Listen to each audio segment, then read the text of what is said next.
বউকে আমার মা পছন্দ করে আনে। মায়ের পছন্দের হলেও সে আমার বউ, তাই তাকে ভালোবাসা আমার দায়িত্ব। বিয়ের পর বউকে সময় দিলে মা দেখতাম রেগে কথা বলতো। মায়ের কথা বউদের মাথায় তোলা যাবে না। সারাদিন বউয়ের সাথে কিসের এত কথা, রাতে তো শুবি বউয়ের সাথে। মা এসব কথা চাচির সাথে আলোচনা করত, আর চাচাতো ভাই আমাকে সব বলতো।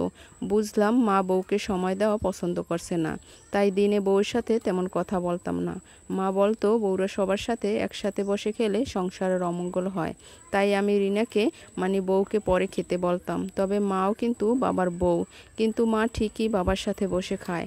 মায়ের বয়স 52 চলছে, আমি মায়ের একমাত্র ছেলে, তাই মা আমাকে কারোর সাথে ভাগ করতে চান না।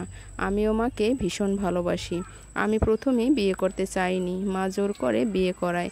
যেহেতু বিয়েটা মায়ের পছন্দের মেয়েকে, তাই বউটা মায়ের জন্য। আমি একটাই কথা বুঝেছিলাম, তাই মা যখন যা বলতো তাই করতাম। আমি আর রিনা বাহিরে ঘুরতে গেলে মা অনুমতি দেয় না, তাই ঘোরাও হয় না। মা যা বলবে তাই হবে। কিন্তু এরপরও হাজার হলেও বউ তো একটু তো ভালোবাসতে ইচ্ছা করে, এই তো একটু তো বউকে যত্ন করতে ইচ্ছা করে।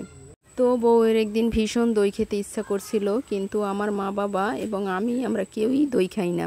তাই দই আনা দেখে মা ভীষণ রেগে গেল, অনেকটা চেঁচামেচি করে বাড়ি মাথায় তুলল। বলে আমি নাকি বউয়ের পাওয়ার দিচ্ছি, বউ হয়ে গেছি বউ ভক্ত। এরপর একদিন এক এক করে দিনগুলো আমার কেটে লাগলো। মা দেখছি রিনার প্রতিটি কাজে দোষ ধরছে। লবণ কম, ঘরের চিপায় ময়লা কেন, সোফায় হালকা বালু থাকলেও সমস্যা, আর সব সময় আমার কাছে রিনার নামে অভিযোগ করত। যেহেতু আমি মায়ের ছেলে, তাই মা যা বলবে তাই হবে। এক পর্যায়ে বিয়ের 7 মাস সেগুলো চলার পর মা বলল এই বউ তার ভালো লাগছে না, বউয়ের জন্য আমি তালাক দিয়ে দেই। মা আমার জন্য আরও সুন্দরী মেয়ে দেখছে, তার সাথে আমার বিয়ে দেবে।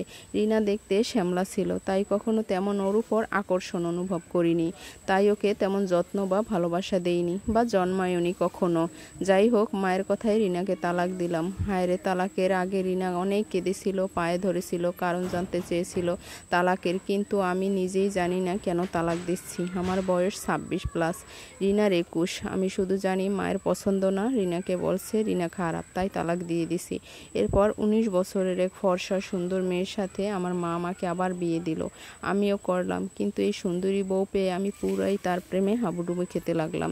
কি যে সুন্দর মনে হয়, সারাদিন শুধু নতুন বউর দিকে, চেহারার দিকে আমি তাকিয়ে থাকি। বিয়ের দিন থেকে আমার মধ্যে অনেক পরিবর্তন এলো। আমি নতুন বউকে ছাড়া কিছুই বুঝতাম না, যেটা ছিল মায়ের অপছন্দ।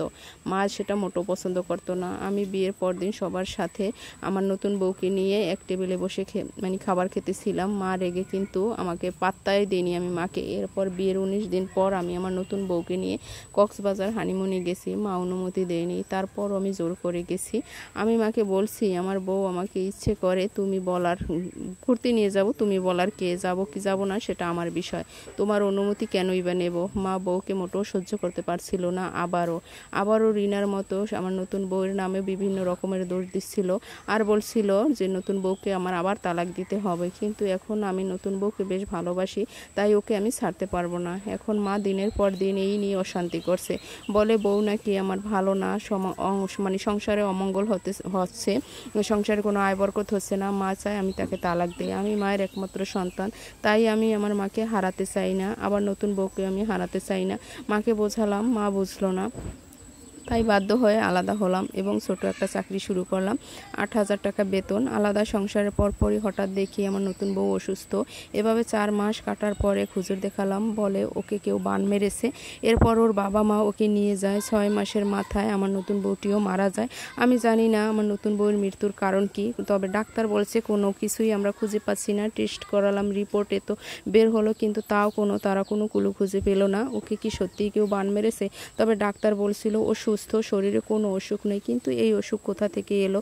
তবে একটা কথা বুঝেছিলাম যে আমার মা কখনোই চায় না আমি মাকে ছাড়া অন্য কাউকে ভালোবাসি। আমি মাকেও ভালোবাসতাম, আবার বউকেও ভালোবাসতাম, কিন্তু মা চাইতো আমি শুধু মাকেই ভালোবাসি আর বউকে শুধু অবহেলা করি, কারণ আমি অগোচরে আমার বউকে ভীষণ ভালোবাসতাম, কিন্তু মা সেটা সহ্য করতে পারতো না। কিন্তু বউরা তো পরের বাড়ির মেয়ে, তাদেরও তো শখ আহ্লাদ থাকে, তারা তো অনেক কষ্ট করে আমাদের সংসারটাকে গুছিয়ে নেয়, তারপর মানিয়ে নিতে অনেকটা সময় লাগে। আর শুরু থেকেই যদি আমি আমার নতুন বউয়ের উপর অত্যাচার করি, তারপর যে তাকে অবহেলা করি, সেটা তো কোনো মানুষের পর্যায়ে পড়ে না।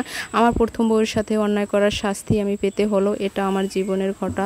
2 বছর বছর আগের ঘটনা। মা এখনও চায় না যে আমি আবার নতুন করে বিয়ে করি, কিন্তু আমি কেন জানি আমার দুই বউয়ের কারণ সেই শোকগুলো আমি ভুলতে পারতেছি না। বিশেষ করে দ্বিতীয় বউয়ের যে মৃত্যুর জন্য দায়ী আমার মনে হয় আমি নিজেই।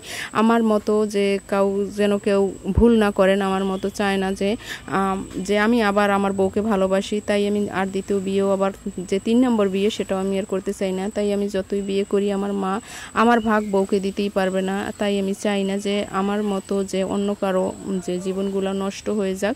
মায়ের আসলে দুইটাই রূপ হয়, সন্তানের সামনে সে ফেরেশতা থাকে, বউদের সামনে তারা আজরাইল থাকে। এটা কেনই বা হয় সেটা আমি নিজেও জানি না। এরকমের ঘটনা আসলে 100-র মধ্যে আপনি প্রায় যে 20% লোকের মধ্যে এভাবে খুঁজে পাওয়া যায়, কিন্তু সেটা কি কেন হয়, কি জন্য হয় সেটা আমরা নিজেরাও জানি না।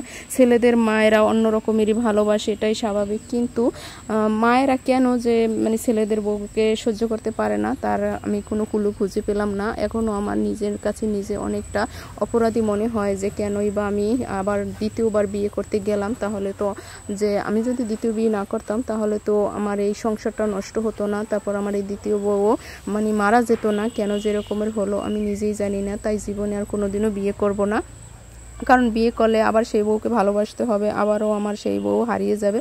তার জন্য একা একা জীবনটাই বেছে নিলাম। তো এটা এক ভাইয়ের জীবনের গল্প আমি আপনাদের সাথে শেয়ার করলাম। যদি ভিডিওটি একটু হলেও ভালো লেগে থাকে অবশ্যই লাইক কমেন্ট শেয়ার করতে ভুলবেন না। তো আজকে পর্যন্তই, সবাই ভালো থাকবেন। আল্লাহ হাফেজ।